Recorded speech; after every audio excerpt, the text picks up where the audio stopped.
कृष्णा, सभी भक्तों की जय हो। क्या आपको पता है कि अगर आपका पितृदोष हो, पितृदोष हो, या आपका काल सर्प दोष हो, या कोई भी ऐसा दोष हो जो कि आपके पितरों से रिलेटेड हो, तो एकादशी के व्रत के पालन करने से उसमें बहुत राहत मिलती है। और आपके जितने पितृ हैं जो नरकों में अनादिकाल से सड़ रहे हैं, उनको भी वहां से मुक्ति मिलती है और वो आपको ब्लेसिंग्स देते हैं। एकादशी से रिलेटेड और भी सारे क्वेश्चंस जानने के लिए कि तुम्हें एकादशी क्यों पालन करनी चाहिए, कैसे पालन करनी चाहिए, एकादशी में क्या खाना चाहिए, एकादशी में क्या नहीं खाना चाहिए, और एकादशी का पालन किस प्रकार से किस समय करना चाहिए, बने रहिए हमारे भक्ति आंगन चैनल के साथ। हरे कृष्णा।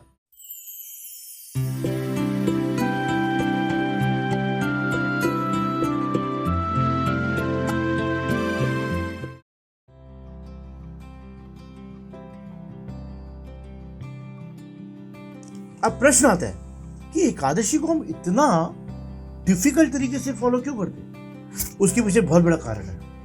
हम सब जानते हैं ज्वार भाटा के बारे में, आप सब जानते होंगे, राइट। पूर्णमासी और अमावस्या के समय जो मून होता है, चंद्रमा मन सो जाता, मून की जो स्थिति होती है वो समुद्र के बहुत पास होती है, इसीलिए वो पृथ्वी के बहुत पास होती है। इसकी वजह से पानी के अंदर बहुत बड़े बड़े उफान आते हैं। हमारी बॉडी के अंदर 80% वाटर है और 20% खाली बॉडी के अंदर दूसरी चीजें हैं। तो हमारी बॉडी के अंदर जब हम दशमी को अन्न नहीं खाते हैं, अन्न को कहा जाता है कि एक तरीके से कॉटन रुई होती है। रुई को अगर हम पानी में डालेंगे और उसको बाहर निकाल के निचोड़ भी देंगे तो भी रुई गीली रह जाएगी। तो उसी तरीके से जो अन्न होता है उसकी हैबिट होती है कि वो पानी को एब्जॉर्ब करता है। तो जब हम लोग दशमी को अन्न छोड़ते हैं, एकादशी को अन्न नहीं खाते और द्वादशी को बहुत कम खाते हैं, फिर त्रयोदशी, चतुर्दशी और पूर्णिमा में हमारे बॉडी के अंदर जो वाटर की जो लेवल होता है वो बहुत कम होता है। अगर हमारी बॉडी में वाटर लेवल ज़्यादा होगा तो हमारे जो पूर्णिमा और अमावस्या के समय हमारी बॉडी के अंदर भी उथल पुथल मचेगी और हमारी बीमारियां बढ़ेंगी। तो इट्स अ साइंटिफिक रीज़न कि हम सबको एकादशी का जो व्रत है वो बहुत सिंसियरली और बहुत सीरियसली रखना चाहिए। जिसमें जितना कम पानी की इंटेक होगी उतना ही हमारे लिए बेटर होगा।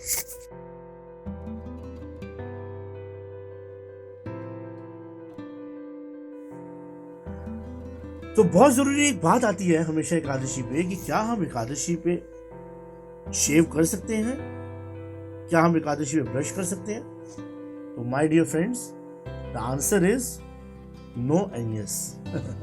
यस, हम एकादशी में कभी भी शेव नहीं करते हैं। उसके पीछे एक बहुत बड़ा कारण ये है कि अगर हमारे शरीर में से खून निकलता है तो एकादशी का जो व्रत है वो टूट जाता है। तो इसीलिए ब्रश योर टीथ जो कहते हैं कि अगर ब्रशिंग योर टीथ, तो कुछ डिवोटीज ऐसे हैं जो कि रात को ब्रश करके सोते हैं या फिर वो सुबह ब्रह्म मुहूर्त में उठ के फटाफट ब्रश कर लेते हैं। और उससे क्या होता है कि सूर्योदय से पहले अगर वो ब्रश कर लेते हैं तो अगर वो शेव भी करना चाहते तो शेव भी कर सकते हैं।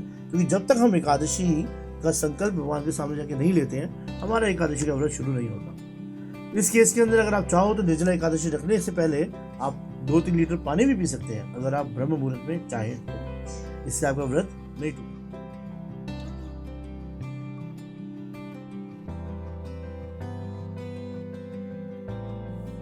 अब प्रश्न आता है कि एकादशी का व्रत पालन तो हम करते हैं, लेकिन उसे पालन के टाइम को हमें इतना सीरियसली क्यों लेना चाहिए। तो आइए मैं आपको उसका जवाब बताता हूँ। एक कहानी है जो हमारे शास्त्रों में आती है। हमारे एक बड़े फेमस ऋषि हैं जो बहुत गुस्से वाले जाने जाते हैं, दुर्वासा ऋषि। और एक बहुत ही बड़े संत हुए हमारे भगवान के बहुत बड़े भक्त हुए अम्बरीश महाराज।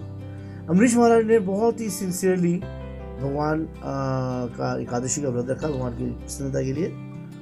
तो वहाँ पर दुर्वासा मुनि पहुँचे। दुर्वासा मुनि वैसे शंकर भगवान का ही अवतार है और वो एक्चुअली अम्बरीश महाराज की ग्लोरीज को फैलाना चाहते थे दुनिया में, इसीलिए उन्होंने ये लीला करी। बट फिर भी ये लीला जो है हमारे लिए बहुत बड़ा लेसन है। तो वो आए, उन्होंने बोला कि अम्बरीश महाराज मैं अभी जा रहा हूँ और जाके स्नान करने जा रहा हूँ, स्नान करके वापस आता हूँ, तब हम लोग दोनों के दोनों एकादशी का व्रत खोल के प्रसाद लेंगे। और वो एकदम पारण का टाइम था। अब अम्बरीश महाराज ने सोचा कि अगर मैंने ऋषि जो है उनका अपराध किया तो मुझे श्राप दे देंगे। चलो अगर श्राप दे भी देंगे तो मैं अगर जन्म लूंगा उससे अपनी भक्ति कर लूंगा, लेकिन अगर मैंने एकादशी के व्रत को सही पारण के समय नहीं खोला तो मैं भगवान की प्रसन्नता के कार्य नहीं कर पाऊंगा।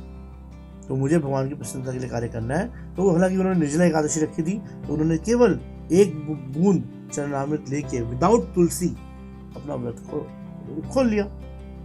जैसे ही बात दुर्वासा मुनि को दसरी, दुर्वासा मुनि ने अपना बाल निकाला, क्रोध में आके उसको एक अग्नि के बोला कि तुम अग्नि बन जाओ।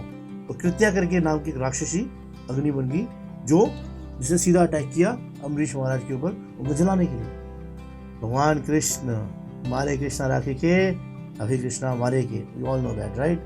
तो कृष्ण ने इमीडिएटली अपना सुदर्शन भेजा, उन्होंने उसी समय कृत्या को खत्म कर दिया।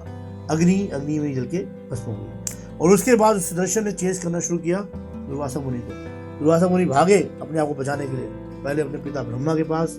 ब्रह्मा ने बोला आई कैन हेल्प यू। और उसके बाद वो गए शिव जी के पास। शिव जी ने भी बोला I can help you, because आपने कोई अपराध किया है उसकी सजा आपको मिलेगी। फिर वो विष्णु के पास गए। In fact Vishnu said, even Krishna himself said I can not protect you. Hari स्थाने अपराधे तारे हरि नाम, तुम स्थाने अपराधे नहीं परित्राण। तो अगर आपने वैष्णव अपराध किया है तो आपको वैष्णव के पास जाकर ही माफी मांगनी पड़ेगी, तभी आपको उससे मुक्ति मिलेगी। इमीडिएटली दुर्वासा मुनि गए। जैसे वो अम्बरीश महाराज के चरणों में गिरे, अम्बरीश महाराज ने उनको उठाया, उनको गले लगाया, उनको बोला मुझे प्लीज क्षमा कर दीजिए महाराज, मेरी वजह से आपको इतनी प्रॉब्लम हुई और आपको इतना ब्रह्मांड में भागना पड़ा। तो ये होता है भक्त का आचरण। तो हमने देखा कि हमने किस तरीके से it is very important for us to follow Ekadashi and do the parana time on time. Hare Krishna.